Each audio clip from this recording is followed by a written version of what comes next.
شراب کیسے حرام ہوئی؟ مورخین نے لکھا ہے کہ ایک مرتبہ حضرت نوح علیہ السلام نے انگور کی بیل اگائی۔ ایک دن شیطان آیا اور اس نے انگور کی بیل پر پھونک ماری تو وہ سوکھ گئی۔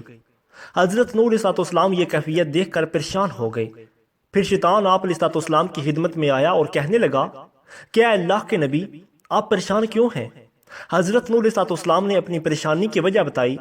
وجہ سن کر شیطان نے حضرت نوح علیہ السلام کو مشورہ دیا کہ اگر آپ اس بیل کو سرسبز دیکھنا چاہتے ہیں تو میرے مشورے پر عمل کریں، اور مجھے اس چیز کی اجازت دیجیے کہ میں اس بیل پر شیر، چیتا، ریچھ، گیدڑ، کتا، لومڑ اور مرغ 7 جانوروں کا خون بطور نذرانہ چڑھا دوں۔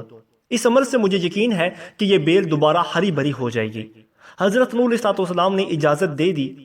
یہ اجازت بے خبری کی وجہ سے تھی، چونکہ حضرت نوح علیہ السلام کو اس وقت نذرانے کی حرمیں معلوم نہیں تھیں۔ چنانچہ شیطان نے ان 7 جانوروں کا خون انگور کی بیل میں چڑھا دیا تو اچانک وہ سرسبز ہونے لگی، بلکہ خون ڈالنے سے اتنا فائدہ ہوا کہ ہمیشہ بیل میں ایک ہی قسم کے انگور لگتے تھے، لیکن اس مرتبہ 7 قسم کے انگور آئے۔ اسی وجہ سے شرابی شراب پینے والا شیر کی طرح بہادر، ریچھ کی طرح طاقتور، چیتے جیسا غسیلا، گیدڑ کی طرح بھونکنے والا، کتے کی طرح جھگڑالو، لومڑی کی طرح چاپلوس اور مرغ کی طرح چنختا رہتا ہے۔ اس زمانے میں حضرت نوح علیہ السلام کی قوم پر شراب حرام کر دی گئی۔